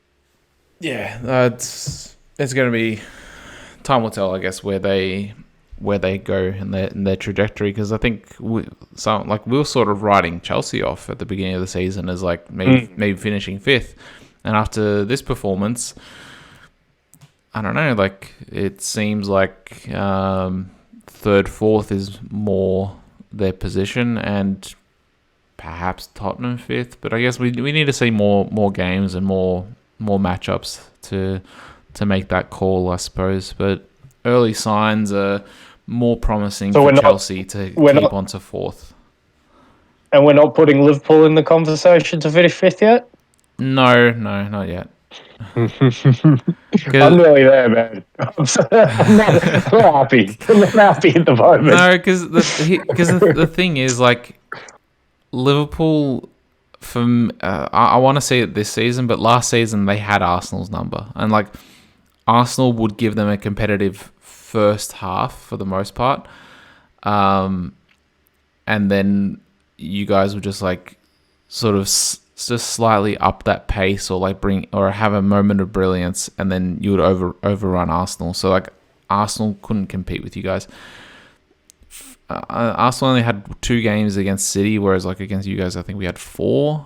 So we saw more of it. But against City in that second game, we were unlucky to not at least get a point out of that. Whereas in the first game, that's a write-off. It was at the beginning of the season. We still hadn't settled our squad and everything. So yeah, I think Liverpool. Second is still theirs to screw up pretty much. And for me, it's still a battle for third and fourth between Tottenham, Chelsea, and Arsenal. United, I'm not even gonna. I don't know. They can have a Conference League spot if they really want. But who knows if they'll even get that? Oh, I don't even know about that at the moment. But yeah, go on. One thing that I was going to say, I think a little bit earlier, because like we sort of mentioned like how you said that like I think it was like we both sort of said that if Liverpool are like gonna like finish outside the top 4 or whatever because of how they've played their first 2 games, then I can make the call that Arsenal are gonna be competing for the title come May. Now, with that, I feel that if this season we didn't have Europe, that could have been an easier call to make based on how we're playing. But yeah, just because we have Europe, I'm not making that call. So, but yeah, look, I think City first, Liverpool second. I think you guys will pick it up, especially after you guys hopefully beat United. That will, I guess, instill the confidence back in there, and I guess Of death. Huh? Kiss of death. Yeah. I don't like that. But yeah, like it's still only 2 games in. We're still early, so who knows how that will all. No, definitely. I'm interested to go back and listen to this in like I don't know, March or April, and see how far off we were with some of these teams. Well, yeah, like it can all change. Like injuries can change as well. Like what if you guys get an injury to Van Dijk? Then you guys are going to have the same season that you guys had 2 years ago, I imagine. If we get an injury to Partey again, and maybe Jesus, then we're probably going to struggle to get top 4, and it's going to be similar to last season where we missed that physical presence in the middle, and Chelsea and Tottenham pip us. Aren't you guys still in the market for a central midfielder? All the word of the Leicester game was Tielemans, and I think the co-commentator, I think it was Matthew Upson or someone, made the point that Xhaka looked inspired in the game because of all that talk. But Xhaka is playing more forward, so he's definitely given less defensive responsibility, and that's good for us. Yeah. I was going to make that point if on talk of the game, but I forgot. But he's definitely playing more as an 8 who gets into the opposition box more, because now you've got Zinchenko who can play next to Partey and control the tempo back there and do more of the defensive work if anything breaks down. So, but then it's almost like getting Xhaka out of the way, so that he can flourish. But then what happens if Partey gets injured? Do you then revert back to playing a double pivot because Lokonga then needs a backup or someone playing alongside him because he can't play as a sole holding midfielder the way Partey can? Yeah, that's the only worry. My inkling would be that it would be Xhaka who played there, although I don't like that so much. But it would either be Xhaka, or maybe he'll look at Ben White, or we'll see if they get another central midfielder and what kind of profile that midfielder is in the rest of this transfer window. Yeah, they're the three things for me. I don't think Zinchenko by himself is enough of a presence. So if it was going to be the right back or the left back between him and White, I would probably put White in there and bring Tomiyasu into right back. But yeah, who knows? Injuries can play a part in how the season goes for a lot of teams. Who knows? Maybe United can mount a title challenge if City lose like De Bruyne, Haaland, and like Bernardo Silva or something like that, and every other team loses all their players as well. Then United. I'm talking about Newcastle, Brighton, West Ham, everyone. Because right now United aren't even on those levels, man. Yeah. Good God. So yeah, we'll see how the next couple of weeks plays out, especially once I guess the harder fixtures start to pop up. Because like City don't have, I'm not sure when they play like you guys or Chelsea or us or Tottenham. I know that our first game is against United, and that's on September 4th, so it's in 3 weeks' time. And that's like on paper it's supposed to be like our hardest game in this run of fixtures, and then we have Tottenham on October 1st. So like that's like it's 2 months away, something like that, or a month and a half away until our first big test, I suppose. So yeah, who knows how things will go. We'll obviously the picture will get painted a little bit more clearer as the weeks go by. And don't forget that World Cup wrinkle that we've got this season, which will be absolutely fascinating to see how that affects, not just the World Cup, but the season as well. Yeah, because injuries can happen at the World Cup as well, and then you're screwed. So, well, and players who aren't playing at the World Cup get to stay with their teams. Teams who don't have many internationals maybe put a run together in the second half of the season. So. Fascinating dimension that's been added to this season. That's actually interesting because like a team like, for instance, Newcastle, they might have like one or two internationals from like, I don't know, like Poland or something like that are going. So, but like out of their 25-man squad, let's say 20 players get to stay together and train every single day without matches. They could mount the top 4 challenge perhaps, or even a Brighton as well. Like Brighton, I don't think have anyone going. That's going to be actually really interesting for those like mid-table teams that might only have like 2 or 3 players going to the World Cup. If they can cause some disruption, because like City are going to have like their entire squad pretty much at the World Cup. Except for the main man. Or one of the main men. Haaland's just training by himself at the City training grounds. Still a scary proposition. Yeah. Tottenham are going to have most of their squad there. Liverpool are going to have pretty much their entire squad there. Arsenal, we're going to have maybe half of our squad there, I imagine, because like Martinelli's going to go, Jesus is going to go, Saka's going to go, Ramsdale's going to go. I imagine Ben White's going to go as well because of Maguire's, but Southgate has a lot should. Yeah, but Southgate has a lot of confidence in Maguire. Saliba's he got capped for France, so he might go. Gabriel might go. Ukraine didn't make it, so Zinchenko stays. Scotland didn't make it, Tini stays. Did Ghana make it or no? If they didn't make it, then Partey stays. I don't know. We'll have to do especially when it comes closer. We'll have to look at it. In more depth, but it's definitely an interesting wrinkle. I feel like that's going to be a pod in itself, like where we just analyze every team and see who is going. Like once the actual World Cup squads gets announced, then we can see how many players are leaving from each team. Well, and we can just preview the World Cup and stuff, that's going to be fun in itself. Yeah, love a good World Cup. It should have been now though. It should have been over, but whatever. We didn't get a summer. I don't know. Let's see. This is all interesting. I'm fascinated to see how it plays out. Yeah. I guess we've hit everything in the Premier League, right? Yeah, we've touched on all the big games. Obviously, we didn't talk about City because they just did what City do and got the results. City is scary.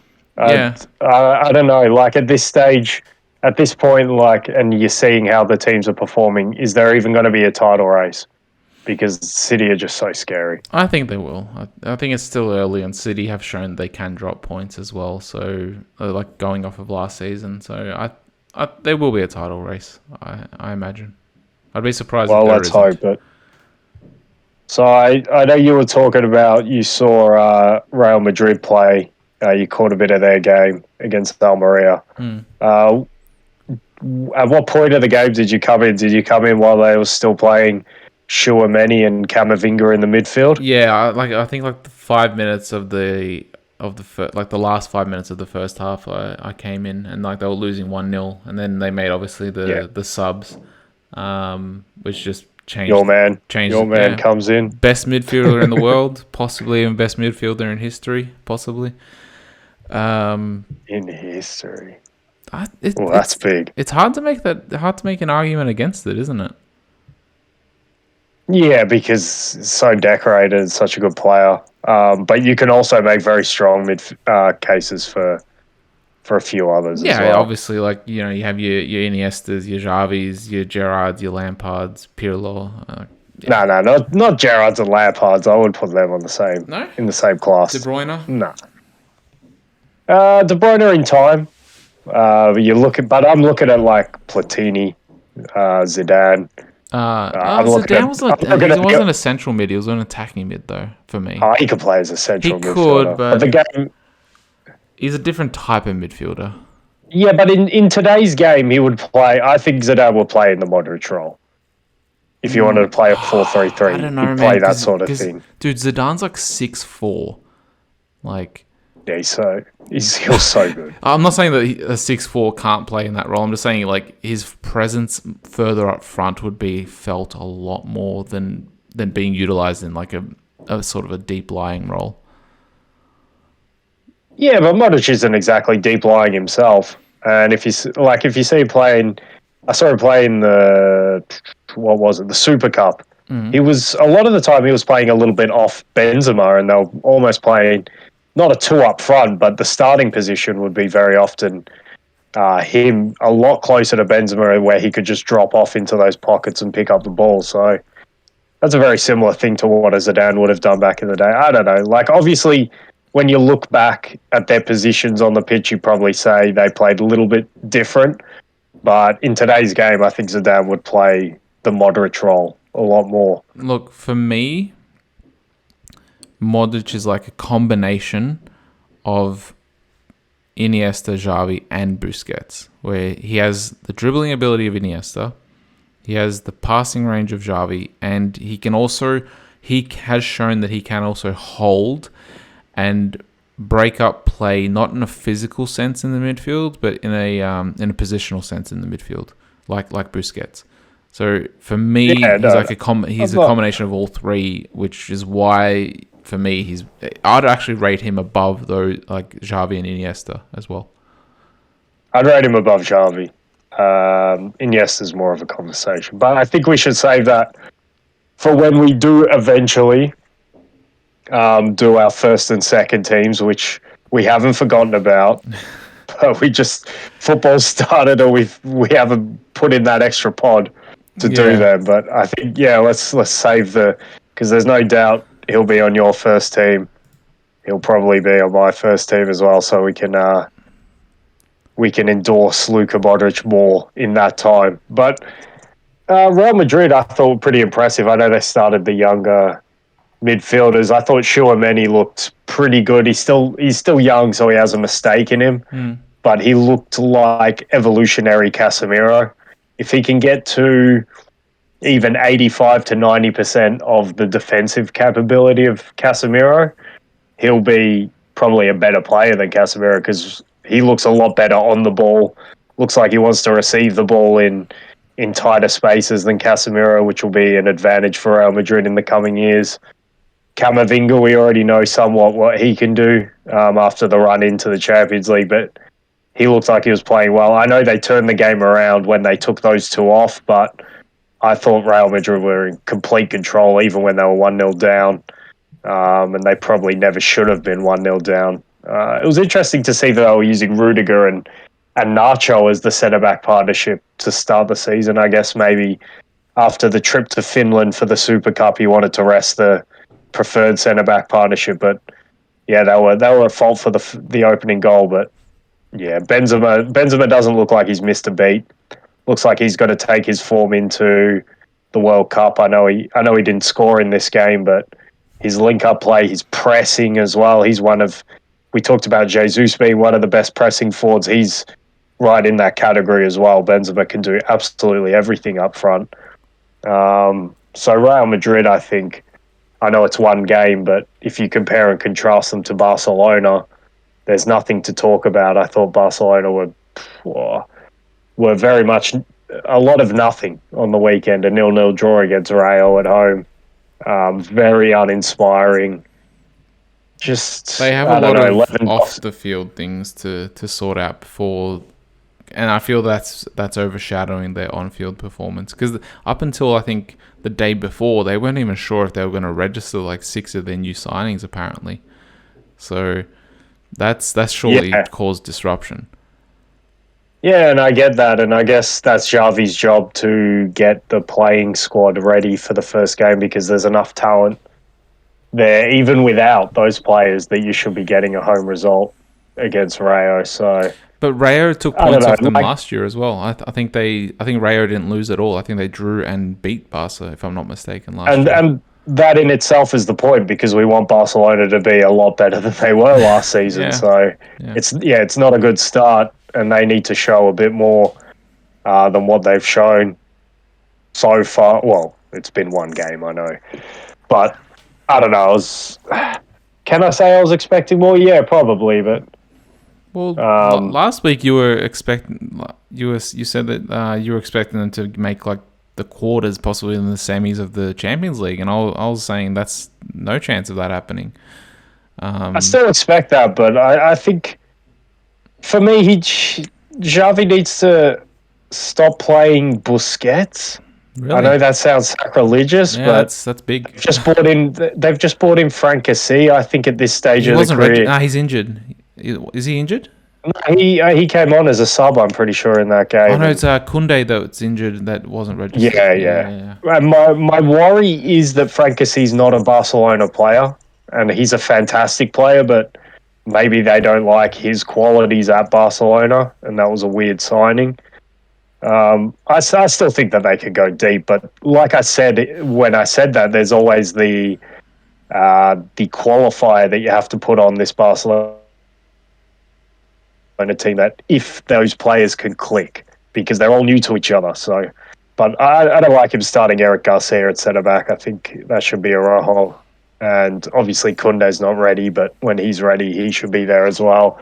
And I'd just like to see a new identity for this Barcelona team. I thought Xavi, when they had their good run last season, showed a willingness to lean more into the physical and play a bit more physical style of football, a bit more vertical and direct as well. So hopefully, when he has everyone fit, he can lean into that a little bit because for me, he has all the tools. If you have those three players in Araujo and Kunde and Cassie as your little defensive triangle, that's physically imposing, especially in a league like La Liga. Who's going to get past that physically? So I don't know, maybe a new identity, but we'll see how it pans out because, like I've been talking about Barcelona, while I'm excited to see how all this talent fits together, there's always the chance that it goes the other way. They got a low floor as well as a high ceiling with the approach that they've taken over the summer. Yeah, I don't necessarily have high hopes for them. I expect a second or third place finish for them, as per usual, just because it is Barcelona. But I don't expect them to necessarily challenge for the league at all, considering that there's just so many new players and they need to fit them all in. It's almost I'm not going to compare them to United, but it's sort of like United where they're trying to sign all these big players, or they were like over the past like 2, 3, 4, 5 seasons. They're just bringing in all these big names and then they just don't fit in and they don't perform. So yeah, second or third for them. No real title challenge in my mind. We'll see how it pans out. Yeah. I can't believe you didn't mention I guess Alaba's goal though for the Real Madrid game. I haven't seen it yet. I was trying to cram it in before we Oh, did the pod, so I watched the oh, first like 30 minutes, and then dude. I skipped ahead to the equalizer, but I never got the second goal in. Yeah, dude. I think it was his actual, like, he got brought on as a sub, and it was his actual first touch of the game, like the free kick. Like, so, And I it think was beautiful as well. I got to watch that one then.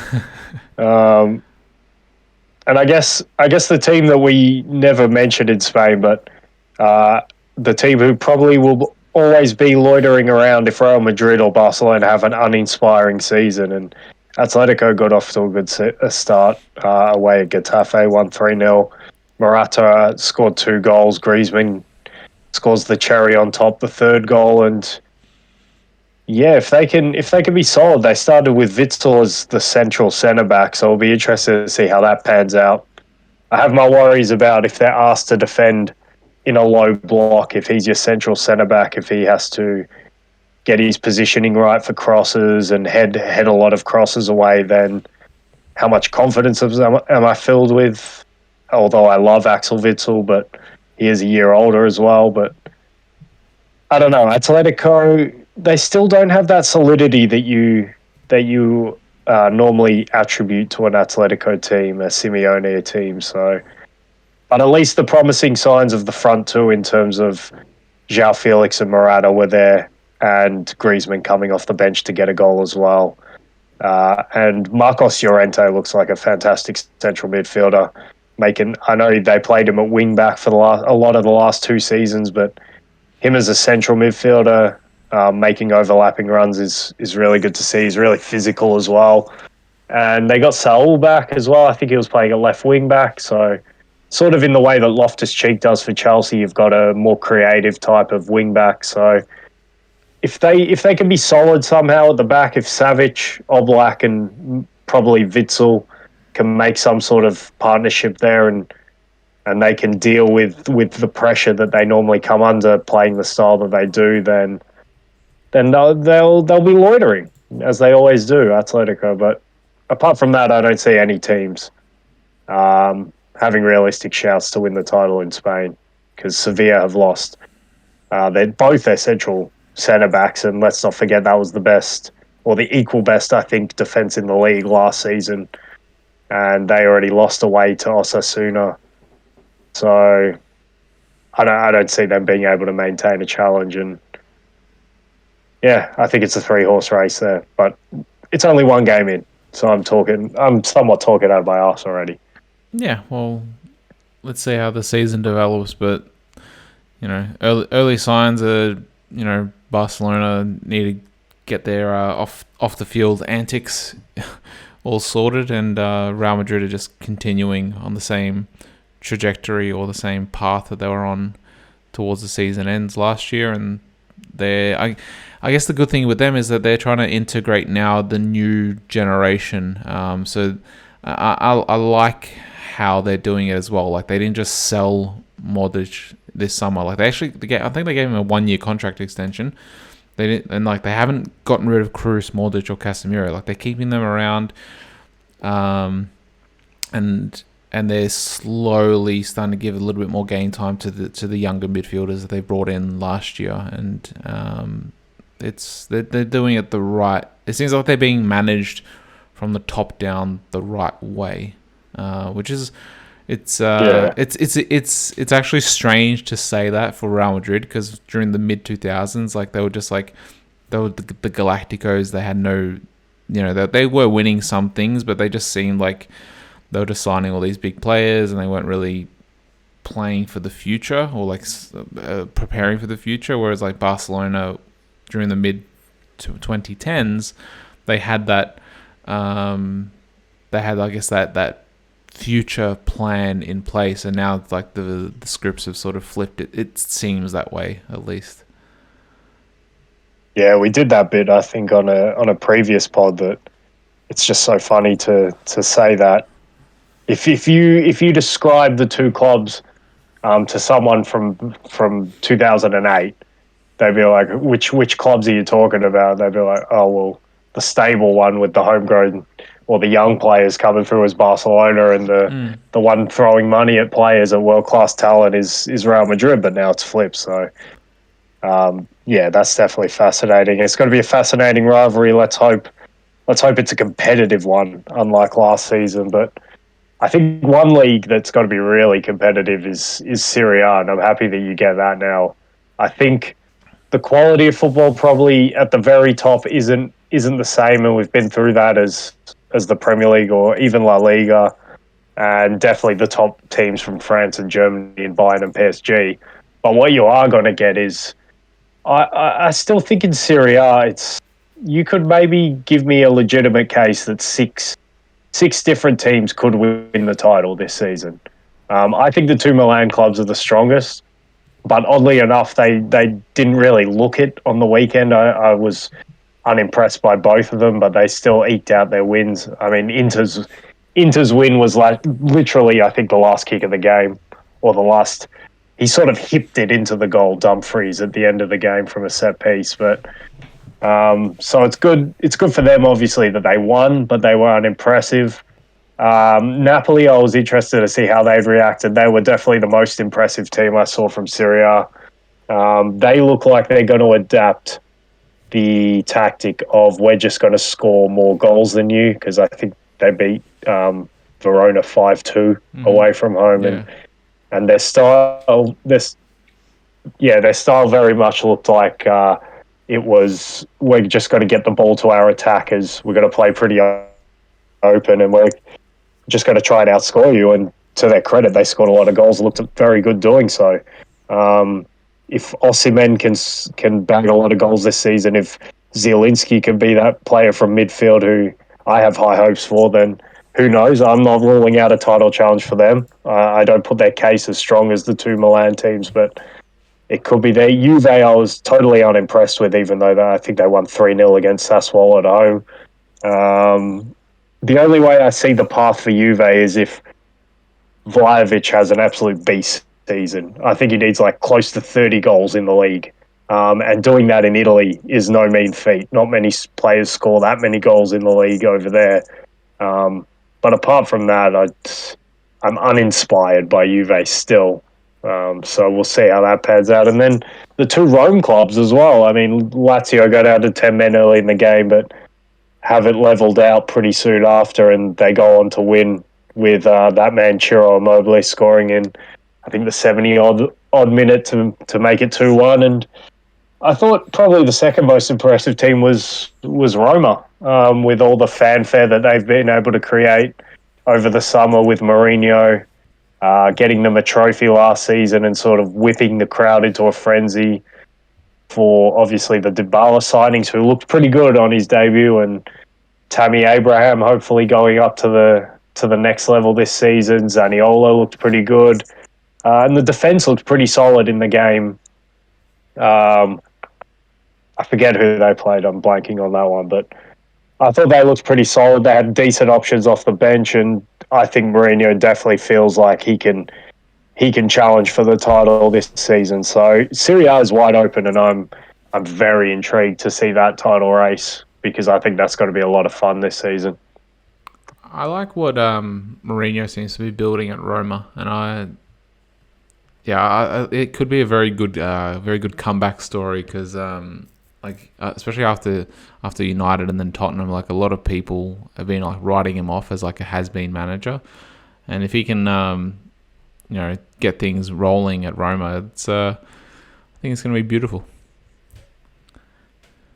Yeah, nothing better than seeing a Mourinho with like an axe to grind, a vindication season where he wants to go back at critics. So, yeah, I get the same sense. I get that he's trying to build something there, and I get the sense that the fans have somewhat bought in. So that's a fascinating one to see how it develops over the season, as is pretty much the top of Serie A, because, as I say, 6 clubs, I think you could make a case could be up there. But I still put those two Milan clubs as 1 and 2 in terms of who can win the title there. Did you end up watching that Dybala unveiling?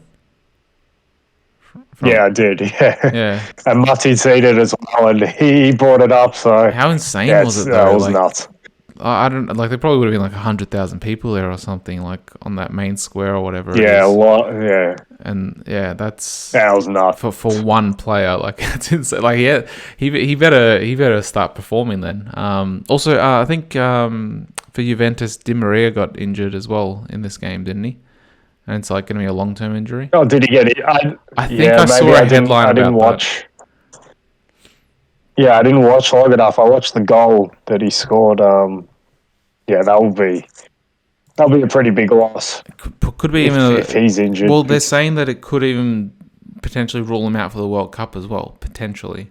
So like it's that serious, but who knows? Like that was only the earlier reports. Like it could be something that's only like maybe 6 to 8 weeks, which isn't too bad. Like hopefully. Yeah, a ball for Vlahovic now, but yeah, Juve, like I said, uninspiring, but he's definitely one to look for. Vlahovic, if he can be the next world class striker, in the Mbappe Haaland sort Yeah. of category. If he can do that, then maybe they can at least challenge for the title. Well, But at Fiorentina, he was showing like that he could have been like in that sort of Haaland category because he's more of a like his build is more that like more similar to Haaland's than Mbappe's. So yeah, let's see how things develop on that front. yeah, definitely. But I think I've emptied my notes for all the football I watched. I did watch PSG and Bayern, but I don't think there was much to say there. Well, I know that everyone's making a big deal about the Mbappe, Mbappe Neymar. taking the penalties and stealing the penalties. And see, the big thing for me, the big deal that I take away from it is why the hell does he keep missing penalties? He's got to get better at penalties. If he wants to be that guy who takes the penalties, then he needs to take them better than he has been because correct me if I'm wrong, but I don't think his penalty record is very good. I know he missed a big one in the Euros, and now he's missed several for PSG. So he just needs to get better at them. I don't mind him because he for me is the main man of this PSG team. So if he wants to take penalties, I have no issue with that. But you've got to take them better than you have been. That's the issue I take. Yeah, but like, there's also apparently a falling out between him and Neymar as well, and like, or him and the team. Like, I don't know. It could just be like those sort of like tabloid clickbait sort of pictures and articles, where I guess he's falling out with the team just because of how much power he supposedly has within the club. Yeah, that's a good point on that because one thing that the contract and the clauses that have been reported definitely will do this season is ratchet up the scrutiny on anything Mbappe does and anything related to him at PSG. So that will be interesting to see how he and the club handles that for sure. Like I said it last week. I see them. I see the same sort of end to their season as last year, and I'm gonna stick by that. Yeah, that's fair. But like we've said with everything tonight, let's see how it pans out because for me, there's no doubt that with the players that they have, things go right for them. They get it right. Well, there's no reason to say they can't win the Champions League this season for sure, and that's got to be them and Bayern's main goal. And Bayern were Bayern. They definitely weren't as impressive as they were last week. But if they needed to click into an extra gear, they did. So I think they'll romp to the Bundesliga. I don't think that's breaking any ground saying that. So we'll judge them when the Champions League. Those two teams will judge them when they play in the Champions League. Really. Yeah, I think that's the right way to put it. Like, because you expect them to pretty much run away with their respective leagues, so their only true test is the Champions League. But I feel like Bayern are better positioned to make a deeper run than PSG, just because I think PSG lack that cohesiveness and mentality. So I see them getting knocked out at the quarters. Yeah, I don't blame you for feeling that one because it needs to be seen to be believed that if they're going to have that team ethic. But if they do have that team ethic, then they can go very far. But we need to see it. Yeah. So Prove me wrong, PSG. yeah, I think exactly. We've just they've just given you the motivation now. I'm sure Kylian Mbappe is listening to this, and he'll go out and he'll take a good penalty and he'll do a little shush just for me. So yeah, he's gonna be like, "Screw you, football experience." How dare you question me? I think it's at this point we've officially gone off the rails. I wonder if you have anything else you want to preview. I guess it's United Liverpool. We already touched on that. If there was anything else that caught your eye, but in terms of reviewing, I've emptied the clip. No. I think we've touched on like most of the, I guess, important topics, and like I guess it is a little bit hard trying to make early predictions just because we're only in some leagues it's only been match day 1 and in others it's been match day 2. So just we'll still try. Yeah, what are the players always say? Oh, we're taking it match by match, game by game, whatever. So I think the one that we should live off on this pod is when facts change, our opinions will change. Oh, that's a good one. That should be that should be like the headline or the motto of this pod then. Yeah, so like in the description, we just say we have no strong opinions on anything yet. When facts change, opinions will change. That's the tagline. Yeah, I'm sure they'll get heaps of listeners. Yeah. They want to listen to people with no strong opinions on. People that flip flop every week. Well, you already flip flop on Liverpool. You're saying that they're relegation candidates, pretty much. From what I've seen. Yeah. The facts are the facts. Facts are the facts. Look, Caleb, since you've emptied the clip and we've touched on pretty much all the topics from the weekend, we will be back to do a review, and I don't think there's any real big games coming up this weekend, so it'll probably be a shorter review, and we'll try get that second team in finally. So that people can hear our thoughts on who we believe have been, like, I guess, the second best players in their position over the past 20 years. But that's a good way to put it. Yeah, so Caleb, it's been a pleasure. As always, we will be back, hopefully sooner rather than later. And we'll try to get back to, like, I guess, a bit of a regular scheduling like we were last season. But to everyone listening, thanks for coming, and bye for now.